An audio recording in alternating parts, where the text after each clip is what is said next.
चुनाव के हमारे पास तथ्य हैं और उसके आधार पर निश्चित तौर पर एनडीए को बढ़त हासिल है।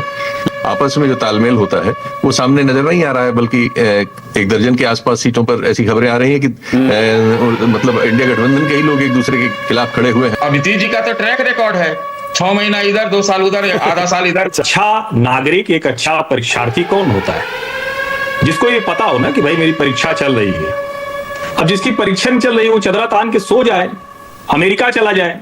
मैं शीतल जी की तरह नहीं कह रहा हूं, राहुल जी की तरह कह रहा हूं। नीतीश जी मुख्यमंत्री नहीं बनेंगे, नीतीश जी ही मुख्यमंत्री का नाम सुझाएंगे और बगल में अमित शाह होंगे, उनके लोग होंगे और वो नाम सुझाएंगे, मुख्यमंत्री बनेंगे। बहुत बड़ी बात कह रहे हैं हर्षवर्धन त्रिपाठी। जय श्री राम मित्रों, जय हिंदू राष्ट्र। ये डिबेट बहुत ही ज्यादा इंटरेस्टिंग होने वाला है। मैं ऐसा इसलिए कह रहा हूं क्योंकि इस डिबेट में किसी पार्टी के नेता और विपक्ष पक्ष का कोई नेता नहीं है। इस पार्टी में 4-5 बड़े बड़े और वरिष्ठ पत्रकार बैठे हैं जिनके पास अपने पत्रकारिता जीवन का बहुत बड़ा अनुभव है। तो अपने अनुभव से बताएंगे कि बिहार की इलेक्शन की रणभूमि में असली विजेता कौन होगा। और जब इतने वरिष्ठ पत्रकारों का आपस में डिबेट होता है तो ये देखना काफी दिलचस्प होगा कि कौन किसको सपोर्ट करता है और किसकी राय है क्या है, उनका अनुभव देखना बहुत जरूरी है। और वीडियो के लास्ट में जो होता है देख करके आपके होश उड़ने वाले हैं, इसीलिए आपको इस वीडियो को लास्ट तक देखना बहुत जरूरी है। और आप किसी पार्टी को सपोर्ट करिए, उसका नाम कमेंट में जरूर लिखिएगा ताकि हमको भी पता चल सके कि बिहार में सरकार किसकी बन रही है। और वीडियो को लाइक करके चैनल को सब्सक्राइब कर लीजिएगा और सबसे पहले आपके पास वीडियो पहुंचे इसीलिए बेल आइकन को ऑन कर लीजिएगा।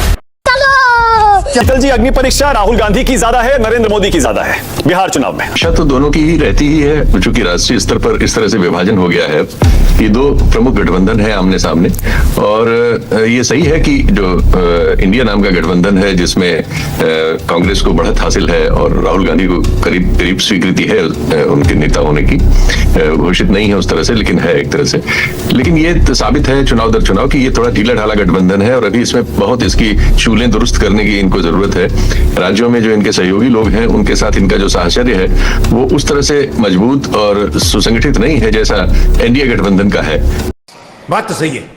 चुनाव दर चुनाव ये साबित हुआ है। दूसरे ये भी है कि स्वीकृति हमारे पास अब एक ही पैमाना बचा है हमारे लोकतांत्रिक भारत में, बाकी पैमानों पर हमारी स्थिति खराब है और वो है सिर्फ चुनाव। तो हम चुनाव के आधार पर ही आकलित करते हैं चीजों को, लेकिन जो डेमोक्रेसी के दूसरे इंडेक्स हैं, प्रेस फ्रीडम है, जुडिशरी है, एग्जीक्यूटिव के रोल के आकलन है, उनके आधार पर हम नहीं करते। तो सिर्फ चुनाव के हमारे पास तथ्य हैं और उसके आधार पर निश्चित तौर पर एनडीए को बढ़त हासिल है। आपस में जो तालमेल होता है वो सामने नजर नहीं आ रहा है, बल्कि एक दर्जन के आसपास सीटों पर ऐसी खबरें आ रही हैं कि मतलब इंडिया गठबंधन के ही लोग एक दूसरे के खिलाफ खड़े हुए हैं और अभी उनकी लिस्ट तक जारी नहीं हो सकी है। पहले चरण के लिए नॉमिनेशन की डेट खत्म हो गई है, स्क्रूटनी की डेट आ गई है, लेकिन अभी तक उनकी लिस्ट नहीं आ पाई है। तो ये सब बता रहा है कि उनकी कमजोरियां जो है भीषण है। रोज आते हैं इस उम्मीद पे आज जीतेंगे, कल जीतेंगे, परसों जीतेंगे, रोज हारते हैं। अगर महागठबंधन हार गया तो क्या होगा राहुल गांधी का? कुछ नहीं होगा, बहुत सारे चुनाव हारे हैं, एक और हार जाएंगे, इससे कोई बहुत ज्यादा उनके सेहत पर कोई फर्क नहीं पड़ेगा। गजब बेइज्जती है। पहली बात, हमको तो लग रहा था कि कोई हाइड्रोजन बम वगैरह आएगा, लेकिन महागठबंधन के साथियों ने एक दूसरे के ऊपर ही डायनामाइट या बारूदी सुरंग लगा दिया। तो अब इसका नतीजा तो सामने है। लेकिन इसके साथ ऐसा मत समझिए कि एनडीए में बारूदी सुरंग नहीं है। बारूदी सुरंग नहीं है। कहा जा रहा है कि भारतीय जनता पार्टी 142 सीटों पे चुनाव लड़ रही है, लेकिन मैं आपके चैनल पे कहता हूं कि क्या पता नीतीश जी 201 सीट के साथ तो नहीं लड़ रहे, क्योंकि अब तो सिर्फ चेहरा है, सीएम के चेहरा तो है नहीं। तो पता नहीं कहां कहां बारूद चल रहा है और कैसे हिसाब किताब चल रहा है, ये कह नहीं सकते। बारूदी सुरंग का क्या मतलब? नीतीश जी 201 सीट पर कैसे लड़ रहे हैं? 201 पे अगर 142 पर भाजपा लड़ रही है तो 201 बाकी कहां गया? नीतीश जी हैं सबके, उसका तो नारा भी है, सबके हैं नीतीश, है कि नहीं? क्या इसी वजह से तो महागठबंधन वालों ने नेता नहीं चुना क्या? और नीतीश जी का तो ट्रैक रिकॉर्ड है, 6 महीना इधर, 2 साल उधर, आधा साल इधर, कुछ भी। तो ऐसे में अगर आप उनको मुख्यमंत्री का चेहरा नहीं मानिएगा और कहिएगा कि विधायक दल चुनेगा, तो क्या पता ये बिहार है, ये बिहार है भाई, क्या मत समझिए। कहीं अगड़ा पिछड़ा पर चुनाव चला गया तो कि भारतीय जनता पार्टी तो बहुत नीतीश नीतीश कर रही है, लेकिन नीतीश की पार्टी अब नहीं कर रही है। पिछले 3-4 दिनों से जेडीयू कि सोशल मीडिया हैंडल पर जयकारा नहीं हो रहा है, ये भी आप लोगों को जानना चाहिए। कहा कि इस बार चांस नहीं है बिल्कुल भी महागठबंधन का जीतने का। अगर हो गया उल्टा, क्या पता, मैं कह रहा हूं मान लीजिए, चलिए अगर महागठबंधन जीत गया, नहीं होगा, नहीं। अरे मैं कह रहा हूं हाइपोथेटिकली मानिए ना, हो गया तो बहुत सारे हमने चुनाव ऐसे देखे हैं, सब मान रहे थे ये जीतेगा, जीत गया वो। देखिए जो नहीं है वो हम कैसे मान लें।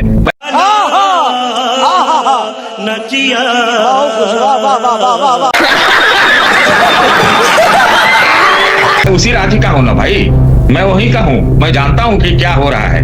और अगर ये चुनाव, ये बात संभव है, ये चुनाव भाजपा अपने बलबूते 142 तो जीत नहीं सकती, बात समझिए इस चीज को। लेकिन भाजपा इस चुनाव को हार जाए, ये मेरे कल्पना से बाहर लगता है। ये ही है, और जिस प्रकार के आरोप वगैरह लगे हैं पहले, वही एक चांस है। लेकिन जो वहां पर ढुलमुल मतलब गड़मड़ वाली स्थिति आ सकती है, इसीलिए मैंने कहा कि अगर भाजपा ये समझती है कि नीतीश को चेहरा बिना घोषित किए हुए वो एकदम बिल्कुल सुरक्षित है, जो चाहेगी वो कर लेगी सामान्य परिस्थितियों में, तो ये थोड़ा सिंप्लीफिकेशन है। ठीक है। एक अच्छा नागरिक, एक अच्छा परीक्षार्थी कौन होता है? जिसको ये पता हो ना कि भाई मेरी परीक्षा चल रही है। अब जिसकी परीक्षा चल रही है वो चदरा तान के सो जाए, अमेरिका चला जाए। मैं शीतल जी की तरह नहीं कह रहा हूं, राहुल जी की तरह कह रहा हूं, क्योंकि शीतल जी भी अमेरिका में है तो लोग गलत ना समझ लें। राहुल जी की तरह अमेरिका चला जाए, छुट्टी मनाता है, तो उसको क्या दिक्कत है? उसको सतीश जी काहे कहेंगे कि उसकी परीक्षा चल रही है?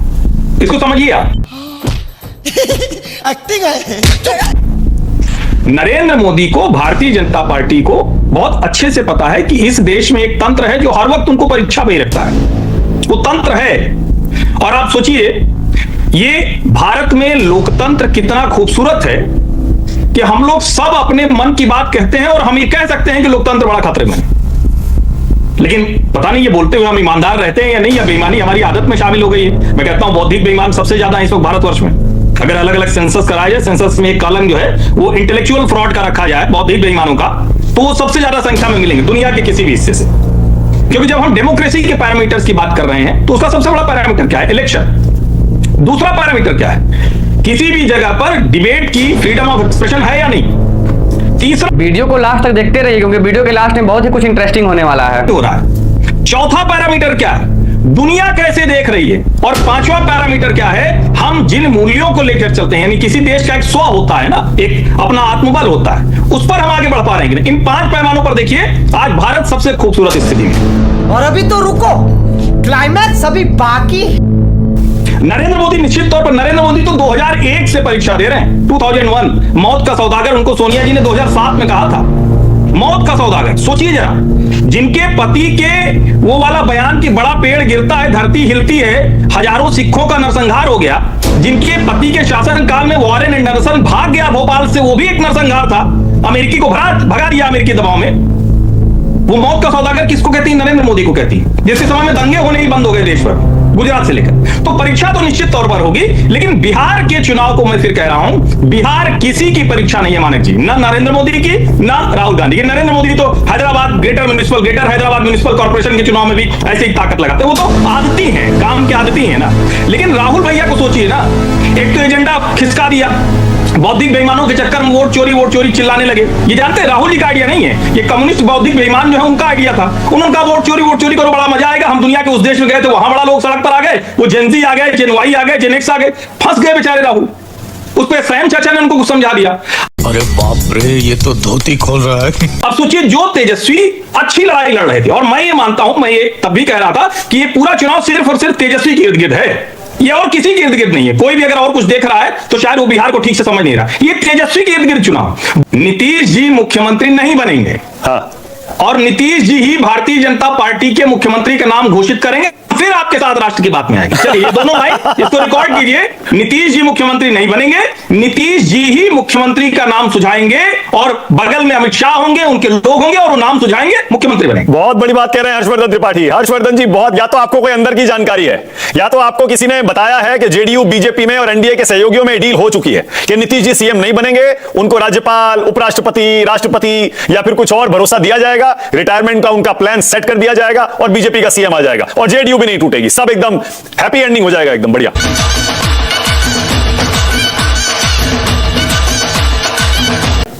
कर दिया जाएगा नहीं, किया जा चुका है।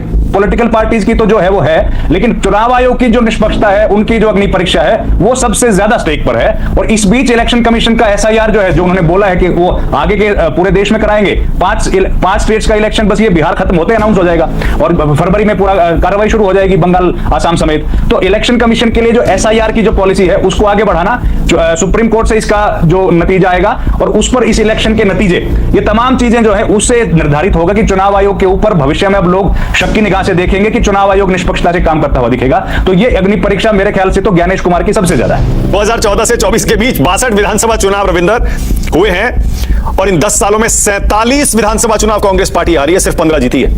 62 में से 47 हारी है, 15 जीती है। और सत्ता में रहते हुए कांग्रेस ने 40 विधानसभा चुनाव लड़े, जिनमें से सिर्फ 7 जीती है, 7।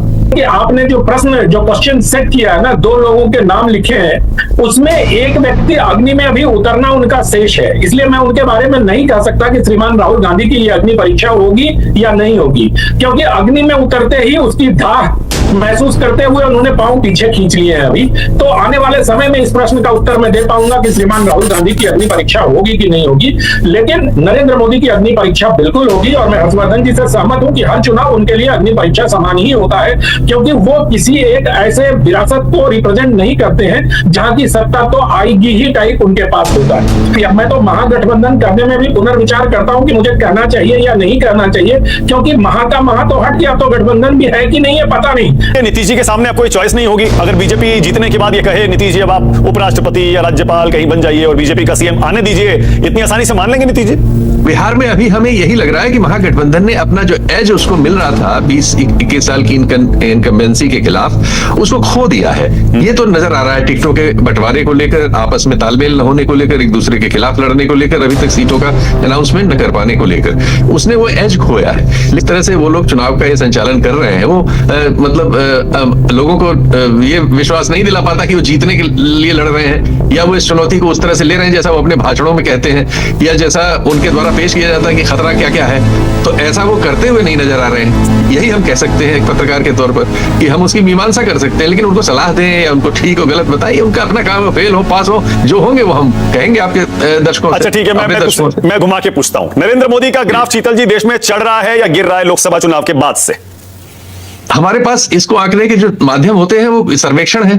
सर्वेक्षणों के अनुसार वो स्थिति नहीं है, चाहे सी वोटर का हमारे पास हो या एक अभी नया त्रिपाठी जी ने जो शुरू किया है उसके आंकड़ों को ले लें, या अन्य जो भी इस तरह के जिम्मेदार हैं वो तो ये नहीं बताते। लेकिन ये है कि अभी चुनाव में तो वो जीत रहे हैं, तो उनको वैसे भी नहीं कह सकते हम। तो दोनों स्थितियां हैं। ये भी नहीं कहा जा सकता कि वो बढ़ रहा है, लेकिन ये भी नहीं कहा जा सकता कि वो घट गया कि वो अगला चुनाव हार जाएंगे, क्योंकि ऐसी कोई परिस्थिति हमारे सामने नहीं है।